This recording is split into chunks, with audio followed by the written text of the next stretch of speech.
Wait.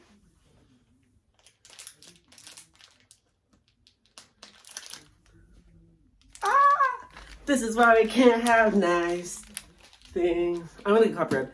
Anyways, hey guys, welcome back to my channel. I am filming this the same day that I saw my friend Amelia, and I am gonna do a Eras Tour concert experience. My first ever Taylor Swift concert, and I'm so glad it was the Eras Tour. I wish it was the 1989 tour, but we can talk about that later. The Eras Tour, and let's talk about it. So welcome to my experience on the Eras Tour. Hey everyone, welcome back to my channel. I hope you liked that little intro of me being a little Swiftie. But anyways, this is my Eras Tour experience. I want to just talk about how was my first ever Taylor Swift concert and how it changed my life for the better, of course. And yeah, so let's get started. Picture it. It was July 22nd, night one of Seattle the Eras Tour. Just a little old me, a little boy named Nicholas, dressed up as Reputation and shaked his ass to shake it off. I mean, can you picture it? You can picture it. It was such an amazing concert. I literally, when she came out, when those like fans came out, I was crying, I was screaming, I was losing my shit. Literally, this show, oh my god, changed lives. Changed lives. It made a cultural phenomenon.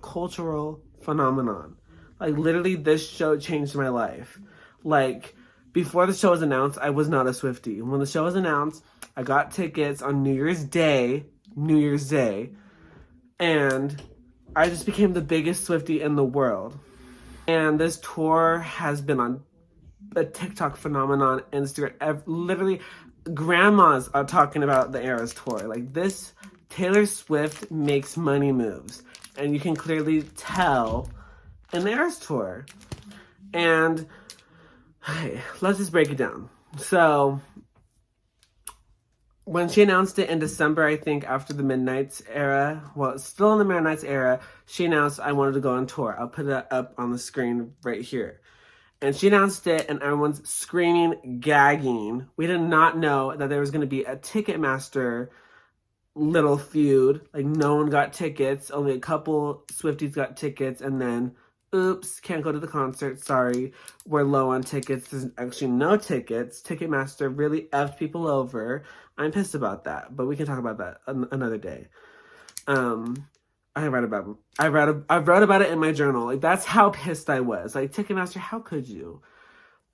And then, because people have been waiting for the Eras Tour. And, like, I'm so lucky that I went, being a new Swiftie, didn't know any Swiftyism, any cult stuff at all. And I'm just so proud that I went. And I'm glad that I went. And I'm glad that I became a Swiftie. And I'm glad that she's on my wall. And I look at her when I wake up and when I go to bed. Like, I'm glad for that. So, okay. So then my mom surprised me on New Year's Day. Oh god, I was screaming. I was with my old friends at the time. And, yeah. So they were happy for me. The one wasn't, because she wanted to go. I guess she was a Swiftie. I didn't know that. All of a sudden, when the Eras Tour came out, she was a big Swiftie. Okay. And then, when that came out, I was literally dying. Like, I needed to go. I needed to go to SZA. I needed to go to Ari Lennox. I needed to go to Taylor Swift. I needed to go to Beyonce. Like, it was that. Like, it was either go to Taylor Swift or I'm done. My life is over. Like, it was that bad. When I got the tickets on New Year's Day, screaming, jumping up, happy, everything.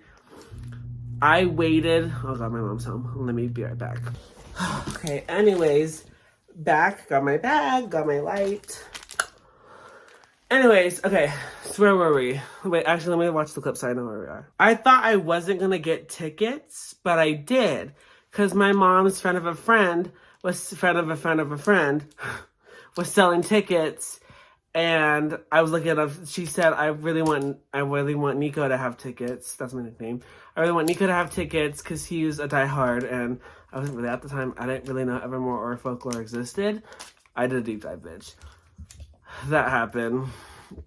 So then, fast forward to March 17. when the world stopped breathing. Everybody and their Swiftie brother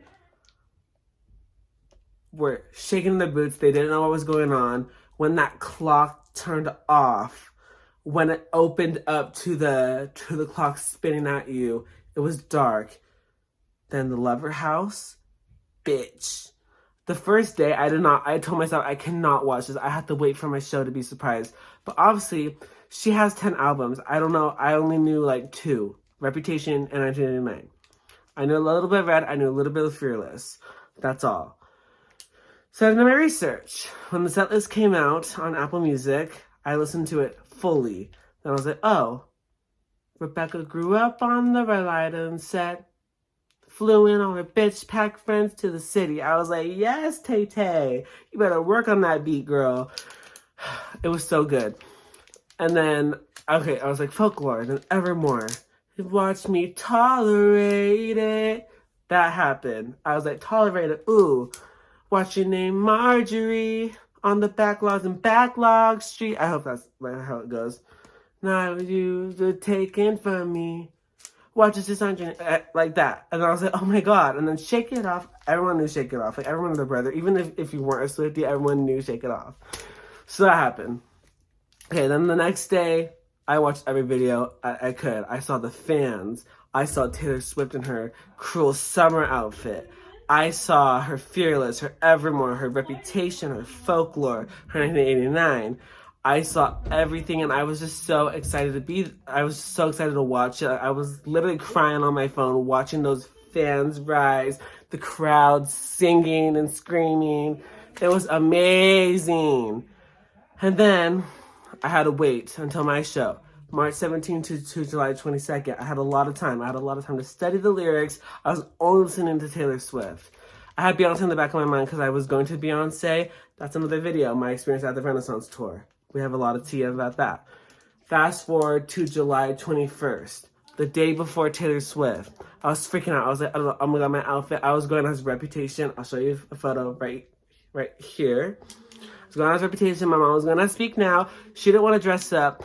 At the time, I was new to makeup. I really wanted to do makeup, but it was really hot. And I really wanted to do like crystal gems and have like a midnight mastermind moment. I didn't do makeup. I didn't wear my big Crocs that I bought, and I didn't do that.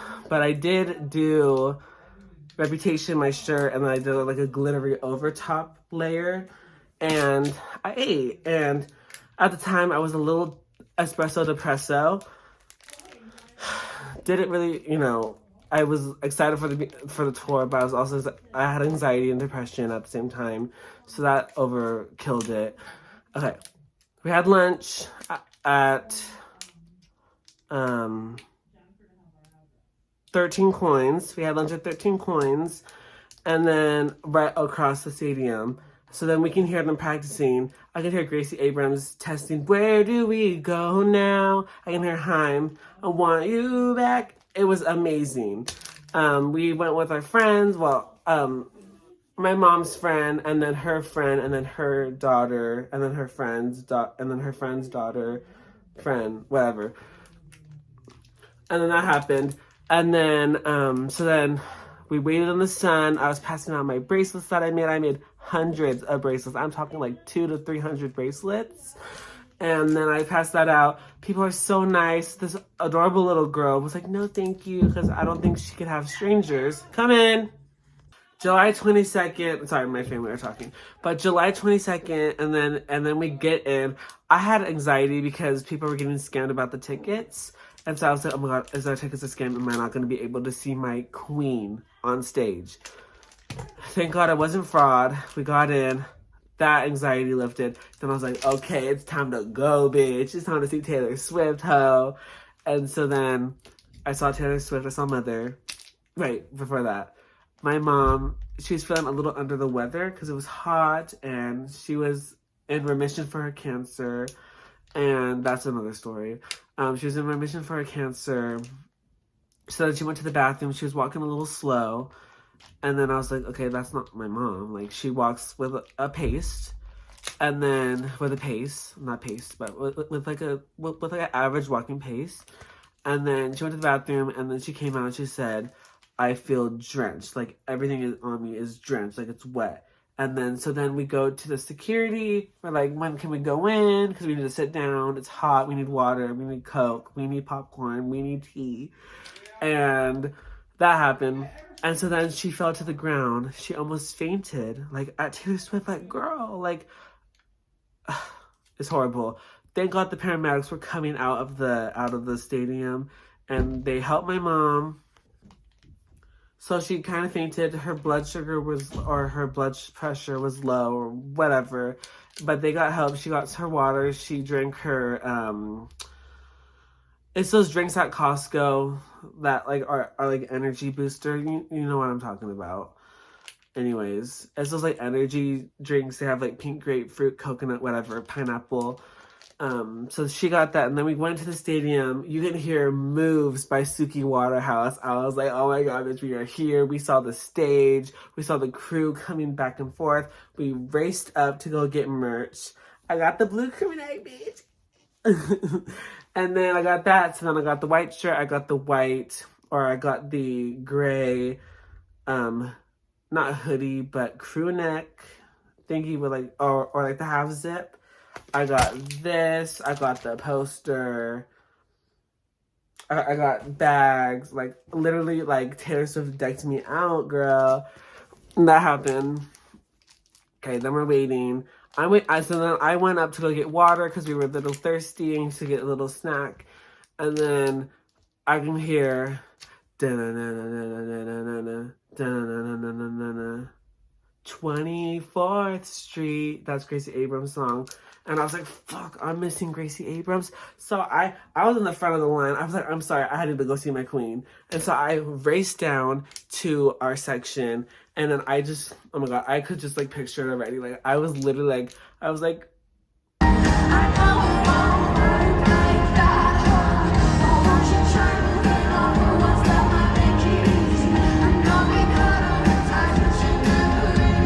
like, I was about to cry, but I hold myself in, I hold the tears back, and I was just dancing and singing to Gracie, where do we go now? Hey, hey, where do we go now?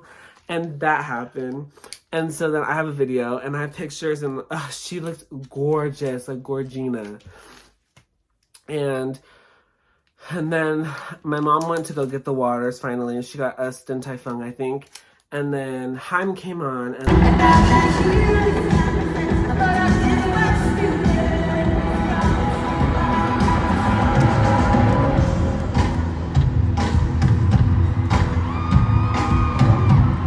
they were like, thinking again.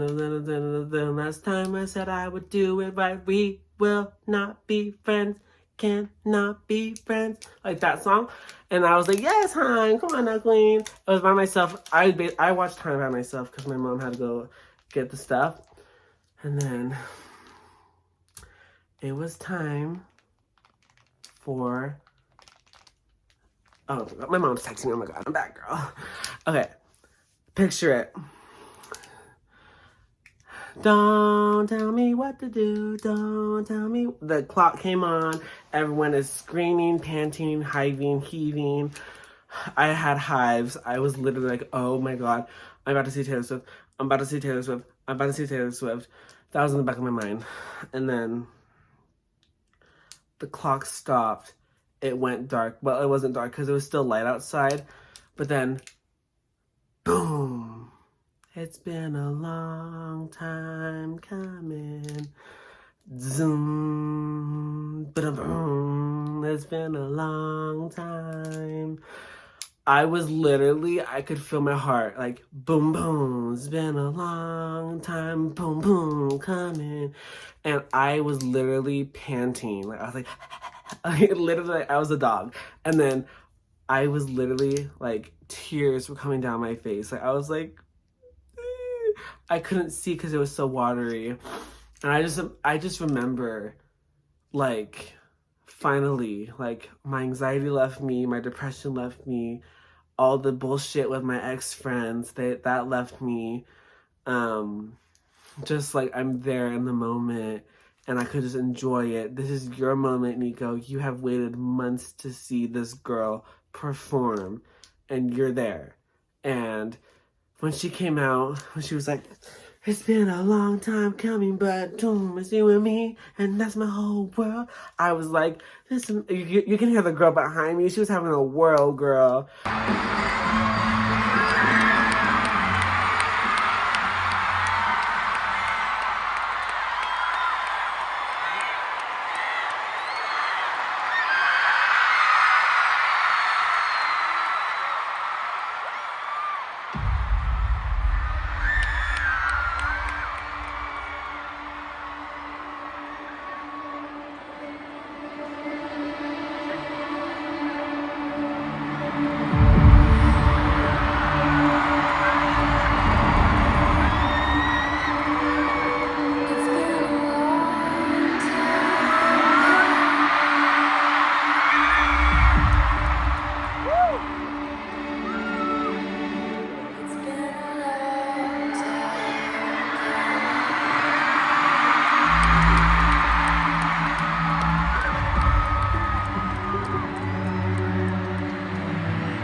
And then, so we're going on the concert, and then boom, boom, boom, boom, boom, boom, boom, boom.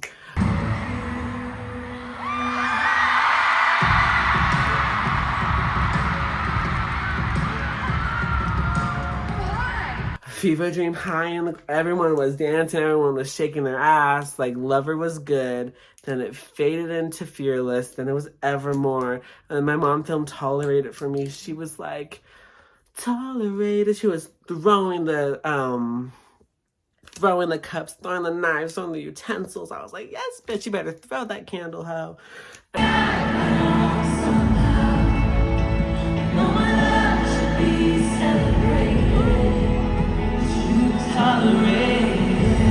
And she was like touching his face. She was about to kiss him. I wish they kissed. I was like, Taylor, yes. And so then it came Rep. The snake.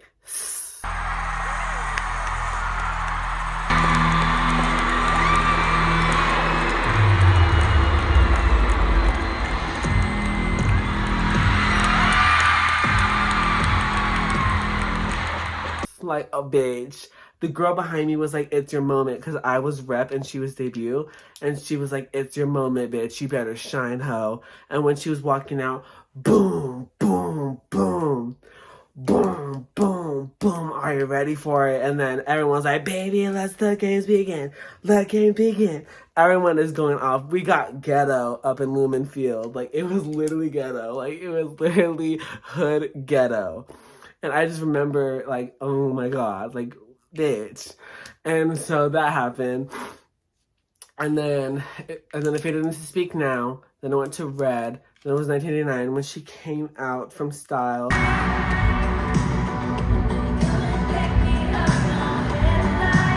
Dun, dun, dun, dun, dun, dun. Midnight. Oh my God. My mom, full pay attention to her mouth.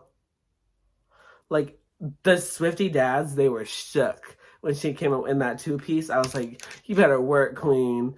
And then it was Midnights. My mom loved Midnights. She was... Wait, it was the surprise songs, bitch. We got first on the guitar, This Is Why We Can't Have Nice Things, the first ever acoustic version of This Is Why We Can't Have Nice Things from Rep. It was so nice throwing big parties.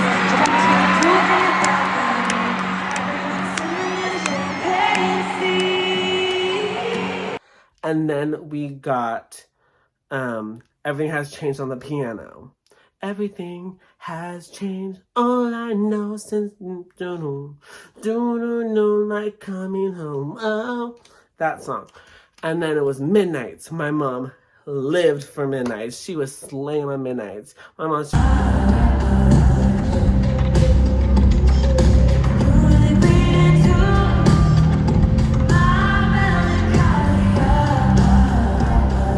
favorite song is Anti-Hero. Managing on Your Own Kid. She didn't play On Your Own Kid. I really wanted that as my surprise song, but she didn't play it. It's fine. I'm not upset. That happened. And then the show was over. Then my depression and anxiety came back. I was like, oh my God, it's over. Now I have Swiftie depression. I have PTSD, post-Taylor Swift depression. That happened. And I was changed ever since. The first day of school, I wore my Swiftie. I was like, yes, bitch. I went to the Taylor Swift The Eras Tour. You did it. You're mad. You're gonna pass out. You're gagging. That happened.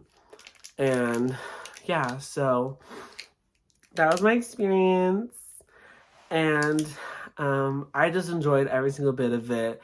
I was really in the moment. I did not pick up my camera. I picked up my camera for a little bit, but I was just in the moment. My mom filmed for me. Like, she was a Swiftie, but she's not, like, crazy as me. Like, I knew every fan theory. Like, I really did my research on this queen, and it fulfilled me. Like, it fulfilled me beyond words.